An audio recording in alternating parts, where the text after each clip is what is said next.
And we are live here on the Bullpen Podcast. It is Wednesday, January 26th, 2022.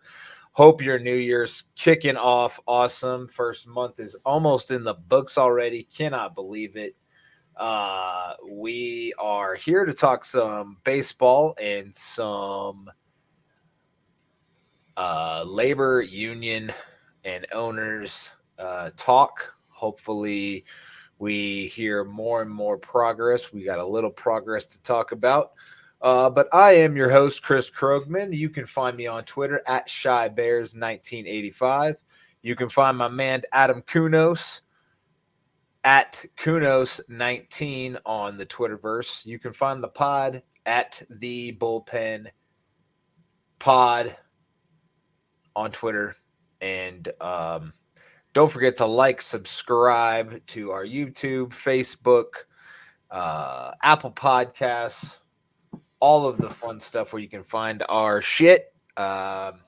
We are sponsored by Fanatics. If you need any sporting gear, baseball gear, Atlanta Braves World Series gear, if you're Adam over there being a traitor and rooting for the Braves, even though he claims to be a White Sox fan.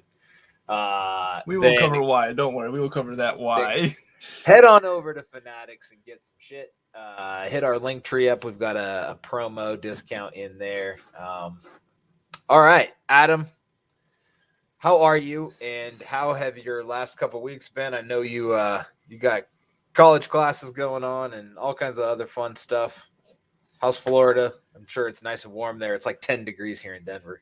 Florida is good. Actually, if you believe this, we actually have a freeze warning set for Saturday and Friday. We're supposed to dip into the low 30s down here in warm Florida over the weekend Saturday. So other than that, jeans and flip-flops. That's all it is right now. Jeans and flip-flops. Well, it's wet down there, and the wet cold is shitty. I hate humidity and the cold that it brings. The cold, the rain and the cold is not the greatest. And people think like, oh, it doesn't get cold. It will get cold down here because we get that breeze off the ocean, and when that breeze does cut through with a little bit of cold rain, it's not Colorado, Chicago weather like Chris is used to with snow. I mean, if it snowed down here in Florida, the state would pretty much go into chaos. Oh, I'm sure. Like, I remember, like, not too long ago, like, it just started snowing in the South, like Memphis, Atlanta. You know, when it freezes down there, they don't know what to do. They're just like, everybody stay home. We don't have any snow gear. We don't have any salt. We punt. So I get it because it doesn't really snow down there. But, you know, climate change, global warming, if you believe in any of that science, then I'm fucking around. It's all whatever. I don't really care. But weather is obviously changing over the last 25 years. So whatever's causing that, it's not fun for the South. But I'm here in Denver where we get 300 days of sunshine a year. It is not one of those days today because it is very cold, but that's okay. We're here to talk baseball, summer sports, so we'll think warm thoughts, and hope you're thinking warm thoughts there at home. Let's talk some lockout, Adam. Are we going to get anywhere? You know, that's the question. We did have progress, and when I mean progress, I mean small baby steps. There was no significant progress made. However, there were small baby steps that were made from both sides, from MLB and the players using. A little shout out to Juan. What's up, Juan? Thank you for tuning in, my friend. So the two sides met on Monday, and the players union threw their kind of proposal at Major League Baseball. And what was a pretty good kicker is one item was dropped by Major League Baseball, and the players union agreed to drop it, which was something that kind of got this progress going. And what was dropped was the demand for a change to a 6-year free agent eligibility on Monday, which sparked the progress between both sides of MLB and players union. So Major League Baseball came back on Tuesday with an outline that the players union players union kind of gave them and kind of had this outline that they were given and kind of came back with it. So you could say that some progress has been made. There's still a lot of groundwork that needs to be done. There's still a lot of talks that need to happen between the two sides, but I think that we're finally seeing some baby steps between the two sides, and hopefully in maybe a month or two less, we get a deal done and we can finally start talking some baseball other than lockout situation. So Adam, now that we're kind of deeper into the whole progress and everything, we kind of understand that, a little bit more about the money talks and what each side wants. Can you kind of break down for the folks at home what the players union is looking for, what Major League Baseball owners are looking for? And then I have some other questions.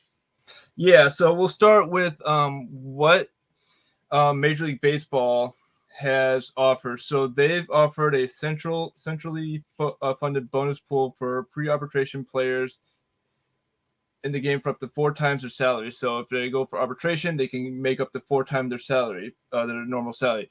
This would also increase the minimum salary pay for young players. So this would actually benefit younger players who would be making more money in their first couple of years.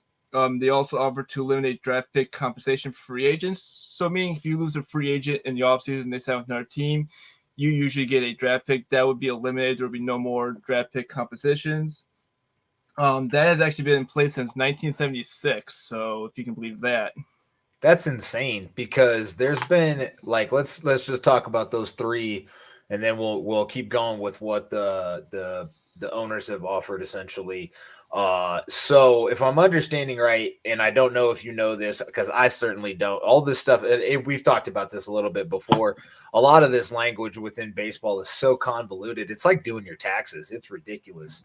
But currently, if a player goes up for arbitration, what can they make? So, Michael Conforto was up for the Mets. Noah Syndergaard was up for the Mets. Let's see, who were the other guys that were offered? I think Robbie Ray was offered and signed somewhere else.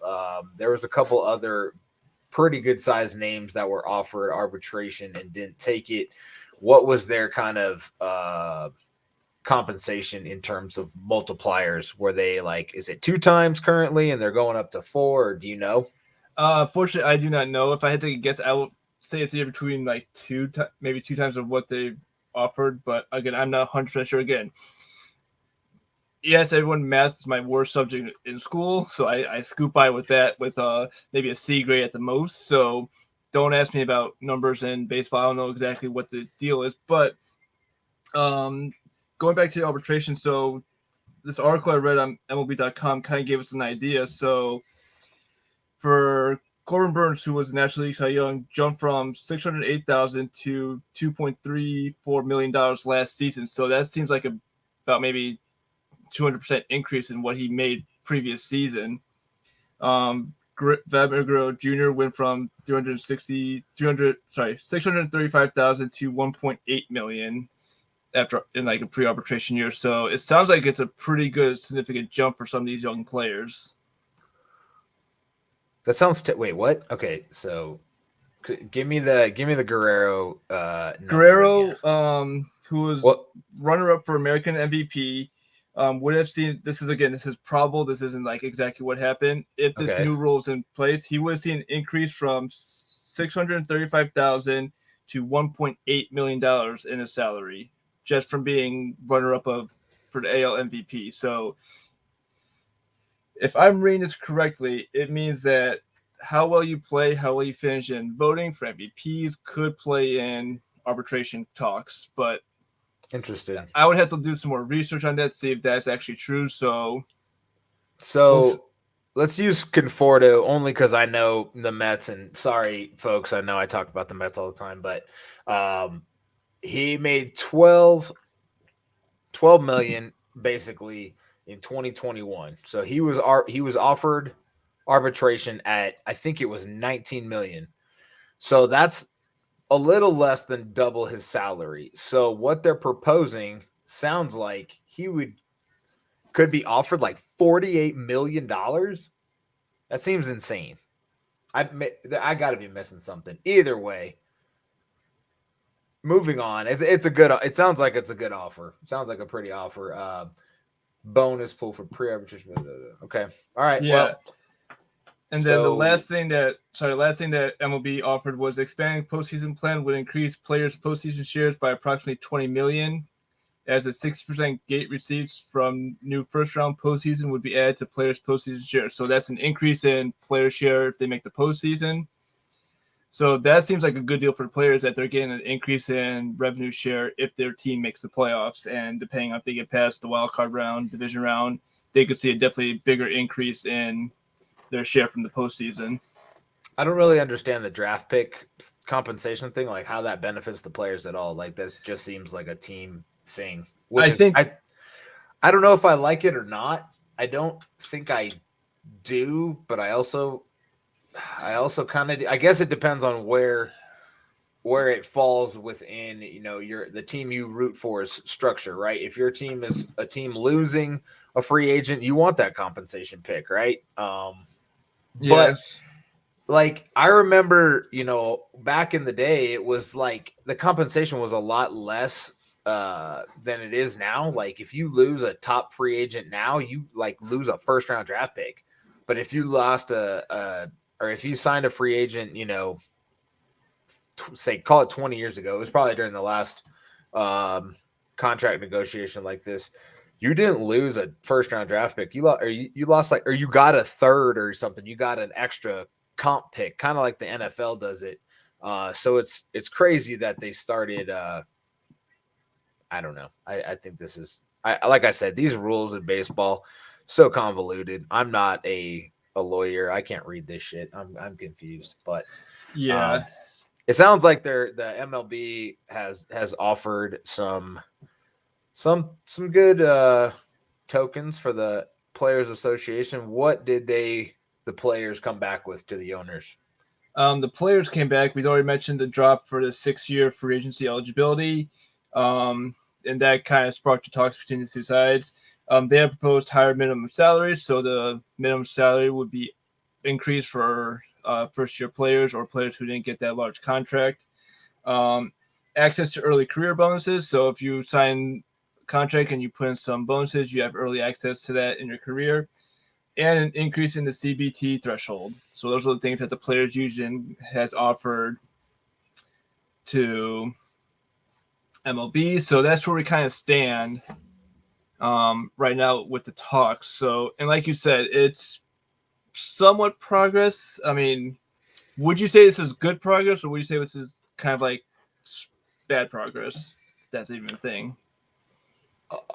Well, I mean, I guess it's not regression, right? They're not pissed off and like walking away from the table, but my understanding is like the first day of talks sparked some pretty passionate conversations. A lot of people with some loud voices and I love lamp and I hate carpet and that kind of thing.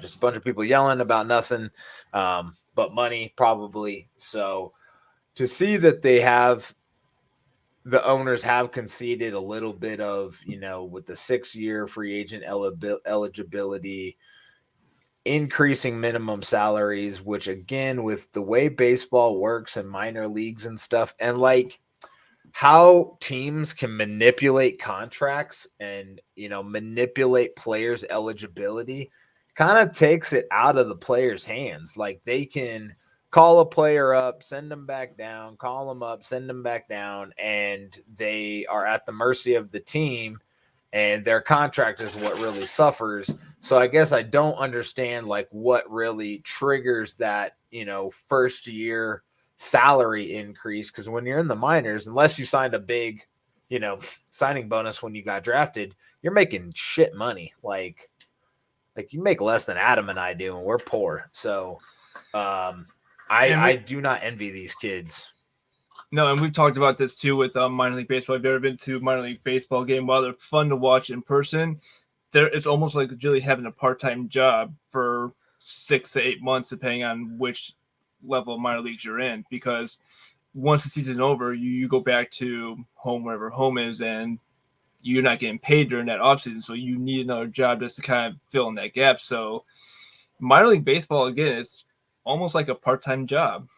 It's a grind. It's definitely a grind. For the guys that aren't within those first few rounds of the draft and have to kind of struggle through it and continue to fight, it is not fantastic money. It is, I mean, you're getting paid to do something you love, but how much longer are you going to love it when you're, living out of a bus in a hotel for 6 or 8 months a year? And a lot of the times these guys have to pay for their own hotels and, pay for their own meals and stuff. And in all honesty, I mean, I've traveled for a living before, and everything was paid for. Hotels, food, we did fun activities. I was pretty much comped. So having to do this, I mean, I guess you can look at it as, you're playing a game and stuff, but it's still work. I mean, this is still a full blown job, and you have one of the most easily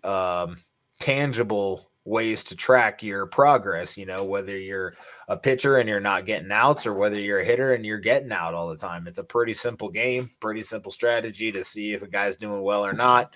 So I feel for those guys. So hopefully the younger generation of baseball players is taken care of. And what I really want to see is, because a lot of these guys burn out in the minors before they ever get a chance to make the majors. And maybe, it's because they never would or whatever, but hopefully, with a better salary and a better compensation plan, we can see some better talent entering the league, and it only boosts revenue and everything. So the owners have to look at it like that. Like, it's an investment. It's not just, hey, I'm paying this employee more money because they want it. They have to look at it like it's an investment into the future of the ball club. So, yeah, and I agree on that because, again, I mean, you can be so good in high school and college going into that minor league. You can be the best player on your team in the state, but when you get to that minor league, it's a whole new league because you're not playing with players from that same area. You're playing from players all over the world who are coming into minor league. So while you could be the best in high school and college, you get to the minor league, you could be maybe second or third worst on the team, depending on how good that franchise is and how good they're building up pieces. So, I mean, it goes with any sport, football, hockey, basketball, whichever sport. Young players who think they're good, who try to do a little too much, burn out very quickly when they get to that professional level. Yeah, 100%. As far as your initial question, I do think it's good. It was a good meeting. Hopefully it'd be nice to see a deal done by the end of January, which is 5 days away. I don't probably see that happening. But, if they continue to hammer this out and work on it day in and day out, then it's entirely possible. Probable, who knows? Entirely possible, though. So it'd be really great by February when, spring training is supposed to get going. Pitchers and catchers are starting to report, things like that. It'd be great to have a deal in place for the next 10 to 15 years that everybody's happy with, revenue sharing between the players and owners. The talent and the money need to collaborate, which is every Chicago sports fan's favorite word. So I hope that we see a deal soon. And yeah, man. I think it's good progress, though. I think we're moving in the right direction for sure. I think so too. I think, again, small progress, but again, it's not regression. It's not like the first talk to where they pretty much only spoke for 20 minutes. There were actually good, lengthy discussions between the two sides. So, again, progress moving forward, and I'm hoping a deal does get kind of put together for spring training, because I get pumped for spring training coming up, and be a little disappointed not to see any spring training coverage come February, and especially going into March. 100%. Yeah, we can't get into March and not have anything going on. That would be heartbreaking. Especially for this awesome podcast that we have going for you folks. We don't want this first full season kicking off with a delay, because Adam and I'll just talk to you about our favorite baseball movies again, which was fun. Don't get us wrong. It was a lot of fun. Maybe another future episode if this lockout drags on. You never know. I mean, by the end of it, we could be, playing Heads Up 7 Up. We could play Uno live on the Bullpen podcast. But hopefully we won't have to do any of that, folks. So moving on, we've had progress. It's not great, but we can't just keep talking about the same, 6 issues. We just need to get it done and move on so we can have some fun. But we did have a little bit of other baseball news.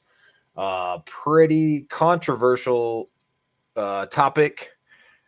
If you are, a fan of the 90s baseball, which is, kind of my heart and soul of when I was growing up, really watching just an absolute ton of baseball. And it's kind of looking back looking back on that time period, and that was essentially the steroid era, right?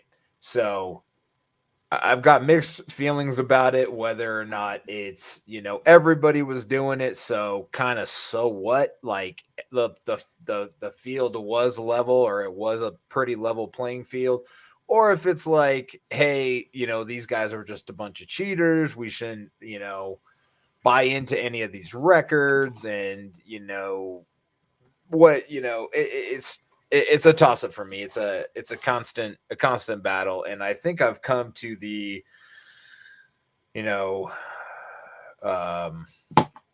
final thought that just because you're bigger, faster, stronger doesn't mean you can hit a baseball. It's still one of the hardest things to do, no matter how fit you are. So tell us about the 2022 Hall of Fame class, and we'll discuss the big miss that everybody's yelling into the ether about. All right, we'll start with the induction that was given to David Ortiz. Big Papi was inducted into the Baseball Hall of Fame. He received 79.9% of the votes. Will be the only player elected into the Hall of Fame this year.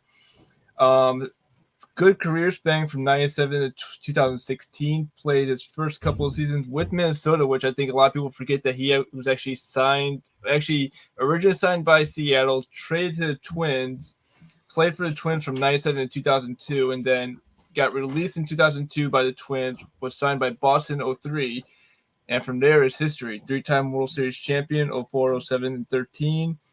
World Series MVP in 2013, ALCS MVP in 2004, 7-time Silver Slugger, 2-time Hank Aaron Award winner, Roberto Clemente Award winner in 2011, 10-time All-Star, 541 home runs, over 1,000 RBIs, career average of 286, OPS of 932, and slugging of 582. So he definitely has the numbers to back him up for Hall of Fame. He's already in the Red Sox Hall of Fame. Of course, he had that horrible incident in the Dominican Republic where he was shot. Luckily, he made it through. So, and then for me, that David Ortiz moment is after the Boston Marathon, where he gives that passionate speech in Fenway and says, "This is our fucking city." I mean, that's David Ortiz to a T right there. I mean, that was probably my favorite David Ortiz moment of getting that speech, because there was no bleeping that speech on TV. They just like, we're just gonna run with that shit. Right. David Ortiz, Big Papi. I growing up, like I said, 90s, I knew he was in Minnesota. I knew of David Ortiz, and I was kind of like confused as to why he wasn't kind of better there. And then in 2002, he gets released by Minnesota, having never hit more than 20 home runs, drove in 75 that year, and batted 272. And then he goes to Boston and pretty much never hits less than 30 for the rest of his career. He's top 5 MVP in MVP voting 5 years in a row, from 2003 through 2007. Top 10 2 more times in 2013 and 2016, which is actually his last year in the league, where he hits a whopping 38 home runs and 40 doubles, which isn't quite his career numbers, but shit, man, that's I'll take any day of the week. But yeah, had a 54 home run, 137 RBI season, had 148 RBI season.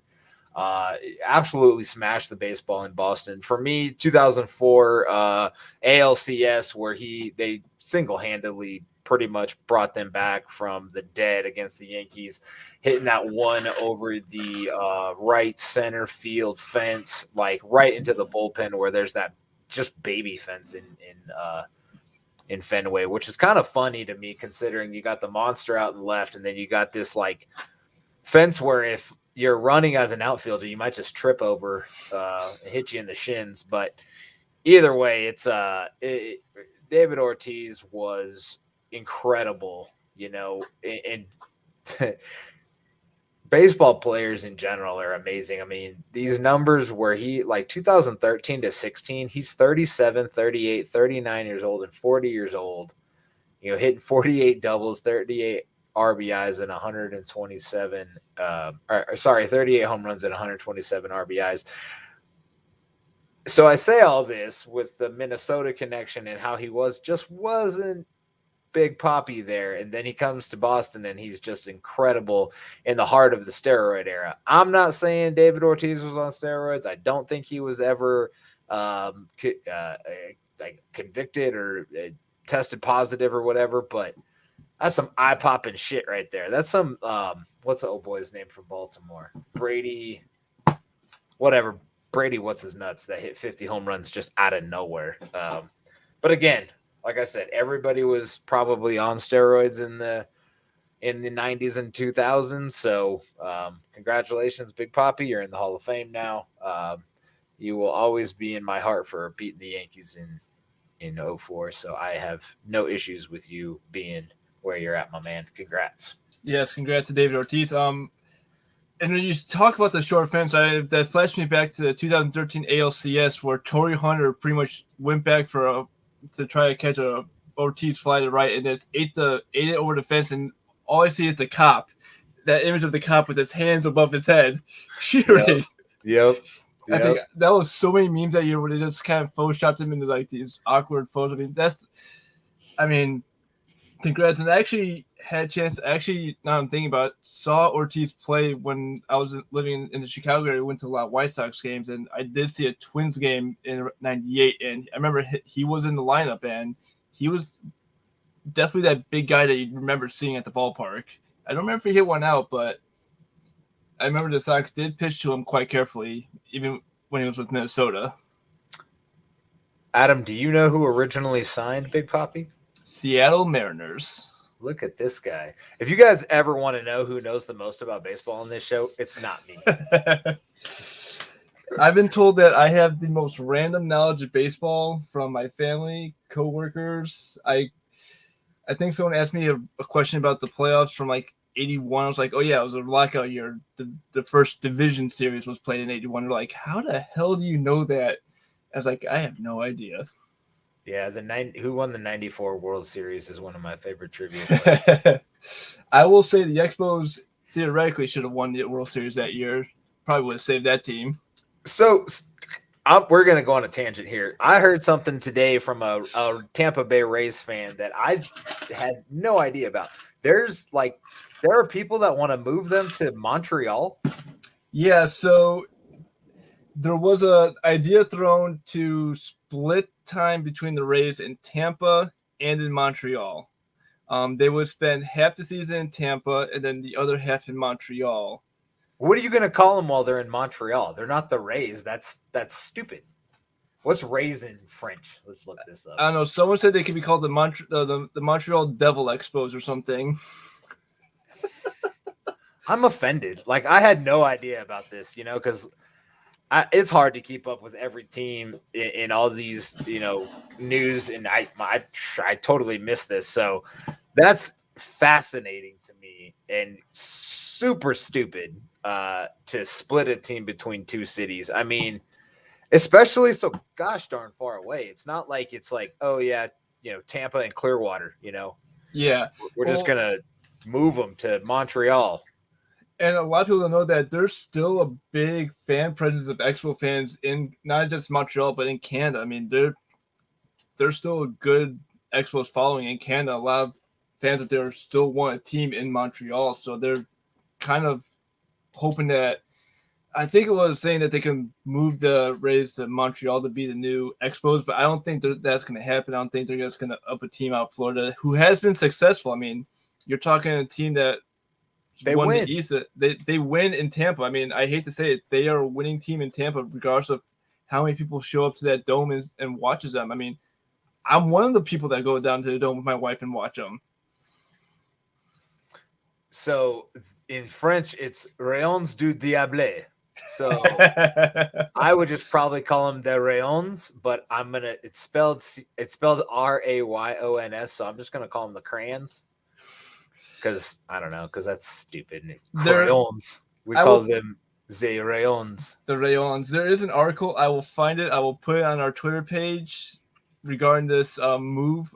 So I will be doing some digging on this article. So if you follow the Twitter page, stay tuned. There will be an article posted to our page explaining this ridiculous idea that came about. So while I looked at that's all I looked up was Devil Rays in French, right? And like the 5th article on Google is Montreal in no mood to fund Devil Rays home. Well, good. Exactly. I mean, you're lucky you have the Blue Jays. Like, calm down, Canada. You have hockey. Like, that's your jam. You are the best hockey country in all the land.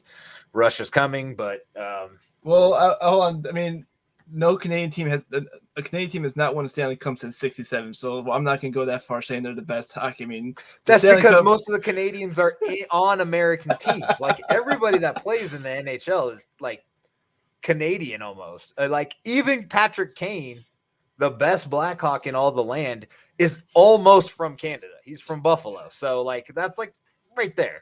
I'll say this: I have the Ducks Maple Leafs game on in the background on mute, and my favorite player, Getzlaf, is Canadian. So I can't say much on that one. Well, so I think it's Canadian. I'm just making jokes, and I no offense to any Canadians. You guys are very, very nice people, and I'm sure you're very. I don't know how much Canada really likes baseball. I don't know what like Toronto and Montreal's attendance was like or is like. I know I was happy to see the Blue Jays back in Toronto because playing south of the border just wasn't normal for me because they've always been the Toronto Blue Jays. So I just don't think uprooting the Rays out of Tampa is the answer. If you want to expand, or if there's another team that actually wants to move to Montreal, let's roll. But I just don't see. Let's have the Montreal Yankees, or there you go. Or the let's see here. What's just north of Detroit? Can't remember. Anyway, we'll move the Tigers. They suck. Well, anyway, totally tangent, totally off base and off course. Big Papi in the Hall of Fame. Who else made the MLB Hall of Fame this year, Adam? So we had players who voted on as kind of like the senior Hall of Fame. So we had Jim Kaat, 25 years in playing career with the Senators/Twins, White Sox, Phillies, Yankees, and Cardinals. Tony Oliva played right-handed pitcher for the Minnesota Twins. Bud Fowler, Manny Minoso, and Buck O'Neil, who all played in the Negro Leagues, will be inducted to the Hall of Fame. And, of course, Manny Minoso played Major League Baseball, played a lengthy career. His playing time actually started in 47. His last day of playing was in 1980 with the White Sox. So he played, I think 43 years? Yeah, he had 33 years. He had a long career. I mean, he played with the Indians, White Sox, and then Gil Hodges, who played for the Brooklyn/LA Dodgers, and also the Mets will be going in. So overall, you got a good Hall of Fame class, in my opinion, going into the Hall of Fame in July. We look forward to that Hall of Fame induction ceremony in Cooperstown in July. So, but Chris, the controversy that comes from this Hall of Fame election is who was left out and who's no longer going to be on the ballot next year. So the 4 players that we're going to discuss that were left off the ballot, and we'll start from the lowest percentage of the vote to the highest, was Sammy Sosa with 18.5% of the vote, final year on the ballot. Kurt Schilling, 58.6% of the vote, final year on the ballot. The Rocket, Roger Clemens, 2-time 20 strikeout king, 62.5%, final year on the ballot. And the legend Barry Bonds, 66% of the vote, final year on the ballot. Home run king, lots of Balco steroids all up in him. But listen, Barry Bonds was a freaking Hall of Famer in Pittsburgh. That dude was a beast, okay? Like he's been a 5-tool player his whole career. And then when he got to San Francisco, he got big. He got very, very big. I was watching something the other day, I think on ESPN, where they were saying players were like, they just didn't even recognize him. And when you saw pictures of him as a pirate and as a giant, like he really is a giant. I mean, he's just a big, big human being. So Barry Bonds is not going to be in the Hall of Fame, just like Pete Rose. So both probably deserve to be in the Hall of Fame. Scandals for different reasons, but listen, like especially Pete Rose, like that has nothing to do with playing. I mean, he just gambled a lot. Everybody likes to gamble, and now gambling's legal. And I bet you players are still gambling. Michael Jordan had a gambling habit. Yeah, I mean it's well known. I mean, you have the all-time hits leader who's not in the Hall of Fame, and there's something wrong with that. So I mean, but yeah, going back to Bonds, yeah, you see him from his early days in the Pirates in the '90s, and he's a skinny, tall kid playing for Pittsburgh. Goes out to San Francisco, still that same skinny kid, but then a couple years later, he just bulks up incredibly, and it's just a ridiculous change in just how much muscle mass he puts on in that time in San Francisco. And then the steroid controversy comes into play. Did he take PEDs? He believed he denied taking PEDs, and it's just a huge controversy. But again, and Chris, you said this at the beginning of the podcast, it's 90s baseball. It's what you grew up with, what I grew up with. I grew up watching Bonds in Pittsburgh and in San Francisco. So it's that 90s baseball that we kind of grew up on. So I kind of misspoke there. There is still a way for Bonds to get into the Hall of Fame. So in December, he will go on the Today's Game ballot, which is 16 committee members who meet to consider retired players no longer eligible for the Baseball Writers of America vote, along with managers, umpires, and executives. Committee is made up of players who are already in the Hall of Fame, executives, and veteran media members. The election will be held at the winter meetings in December. It's been canceled the last 2 winters because of COVID, so details might change, but there is still a chance Bonds can get in on that. But currently, he and Sosa and Schilling and Clemens are out. They are not going to be in the Hall of Fame, which is kind of sad because when you think about like Roger Clemens, good God. I mean, embodiment of a Hall of Famer, in my opinion.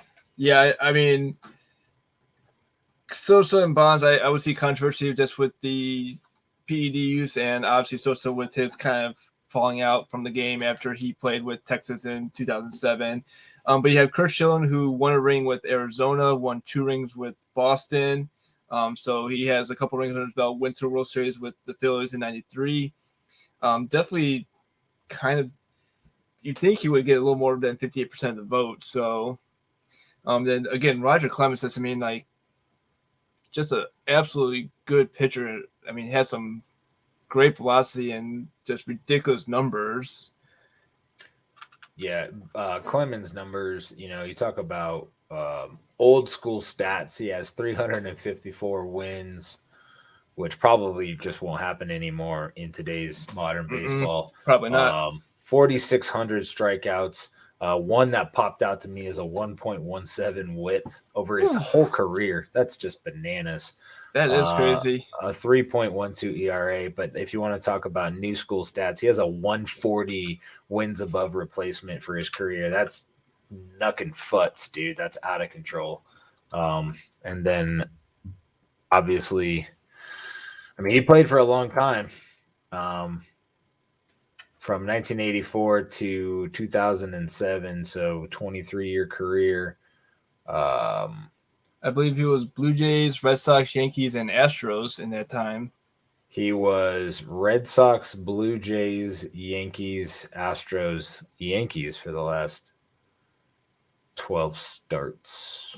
I don't know if that's 12 starts, but either way, 18, 17 starts, 18 games played. But yeah, I can't Clemens, but he was busted for PEDs as well. So like I said, everybody in the 90s and 2000s was on it. Yeah, and again, it's that time frame that we all grew up in where Mark McGwire, Rafael Palmeiro are all accused of PEDs. Some were caught using PEDs. I remember Rafael Palmeiro was caught in 05 during the season for using PEDs, and he was suspended during the time. So I remember the 2005 season where I believe Clemens, Bonds, and Sosa all gave testimonies in Congress on PEDs in baseball. I remember Frank Thomas gave a statement via video conference. So that was the hot topic going into the early 2000s, and then I'm not going to say it's died off. It's still a thing, but it's not as big of an issue, I believe, in today's game than was back in the 90s and early 2000s. Sure, definitely. Yeah, Palmeiro's one that kind of surprised me. I never really thought of him as a steroid user. Alex Rodriguez ended up getting popped, right? Yeah, Rodriguez got popped. I think he was gone, I believe, a year for PEDs, if I remember correctly. Junior was always my favorite back then.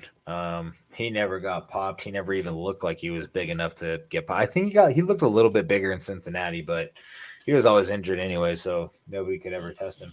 Yeah, him and Frank Thomas. I mean, Thomas was always a big guy when he came up in the rookies, so he was always big in his playing career. Big. So yeah, Big Hurt. Who else? Jim Thome. I mean, that guy had probably one of between him and Griffey had probably one of the sweetest swings I've seen. With that, the way he just connected with the ball and hit. I'm just trying to think who else. Ken Caminetti got popped, and I think did Bagwell get popped as well? He was kind of big. Don't remember if Bagwell got popped or not for steroids. I think he was mentioned. I'm not 100% sure, but yeah, he was kind of big as well. I mean, again, you talk about any player in the 90s, and there could be a potential link between them and steroids. So I mean, it is what it is. Bonds with 762 home runs. Good God. 22,000. Like, he holds records for intentional walks, for walks. He hit 300 over his career too. I mean, 298, but man, he hit 370 the year after he hit 73 home runs. Hit 328 with 73 home runs. 137 RBIs, 177 walks. He had fucking A. He had 232 walks in 2004. That's nuts. That is crazy town. That's like almost double the amount of walks as a lot of guys drive in. That's just as runs driven. I mean, that's just absolutely nuts. But like in Pittsburgh, he never hit more than 34 home runs, which is honestly still pretty solid. And a lot of his years in San Francisco, he didn't break 40 until 2000 when he started breaking it all the time. Yeah. And then 05 was the year he kind of was out and only hit 5 home runs, and then hit 26 in 06 and 28 in 2007. But man, when I was younger, I never thought Hank Aaron's record would be touched, and Bonds just annihilated it. Yeah, I think it was when McGwire broke the record in '98. He thought that, and he reached 70 home runs. So, okay, that 70 is the plateau. That's never going to be reached. And then, 5 years later, Bonds hit 73. I mean, if you look at records that may not be touched, Joe DiMaggio's 56 game hitting streak would probably never be touched. Nolan Ryan's career strikeouts. Cal Ripken's consecutive games played. 4,400 career hits.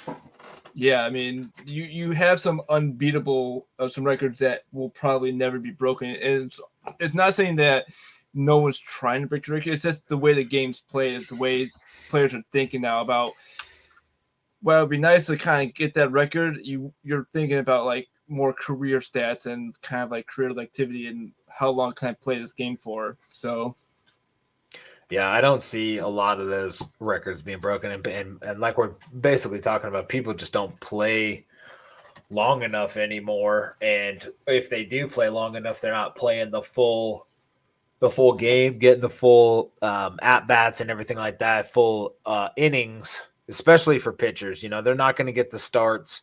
These guys were starting like 60 games a year.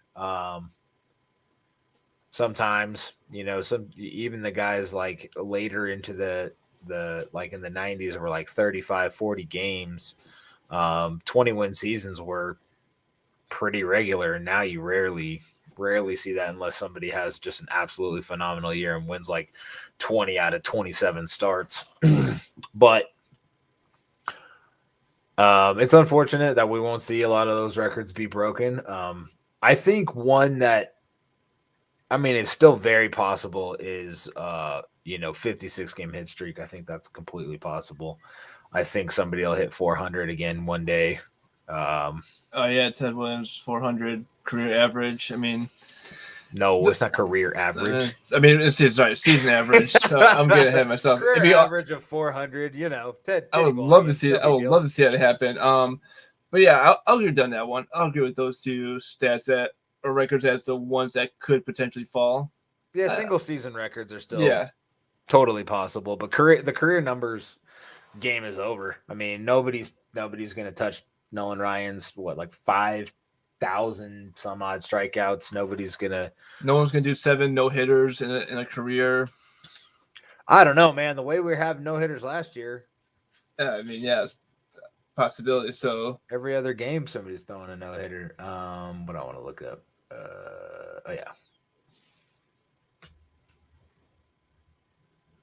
So, Chris, anything else that you would like to add to the podcast? I mean, we covered the lockout, the Hall of Fame. Anything else you want to cover regarding baseball? I know the news cycle for baseball is definitely very light, but more lockout. But is there anything else you want to add to the lockout or to the Hall of Fame? No, I think I touched on everything. I'm a little bummed that, these guys can't make the Hall of Fame. I used to not think they deserved it, but they had some great careers and they definitely deserve it. And it's the era that I kind of grew up on baseball, so I'd like to see those guys be in it. I'm just kind of looking at the all-time hits, and Pete Rose has 4,256. The closest guy that's even played in this generation was Jeter at 3,465. So that's 800 behind. Pujols is 12th at 3,300 hits. But man, dude's 41 years old, so I don't think he's gonna catch it. Nah. I don't know. Cabrera's 33rd. He's nowhere near touching any of these. We'll see if somebody. No shit. I didn't even think. It's impressive. Like Griffey's 53rd, and he only had 11,000 plate appearances. George Sisler, who only had 9,000 plate appearances, is 52nd. That's incredible. Willie Keeler, all these guys you've never heard of, Deadbolt era. Anyway, I don't have anything else to add to the podcast. Everybody who came out and checked us out tonight, listened, we really enjoyed having you. Juan, thanks for stopping by and dropping us a comment in the Thank you, YouTube. Juan. We will post this podcast soon and let you guys have another listen if you want, or if this is your first time listening, hit us up on our Twitter page. Give us some feedback on what you think of the Hall of Fame, what you think of the current MLB labor talks, and what you're looking forward to most once the lockout is over. We're probably going to do some homework on, the rest of the free agents that are out there. Hopefully in 2 weeks when we're back, we'll have a couple more news and notes and nuggets, and maybe we'll even have some a new free agent signed. Who knows? So we'll be back February 9th live on YouTube, Facebook, and the Twitterverse. Thank you very much for tuning in, and we look forward to seeing you next time. Yeah, have a good night, everybody.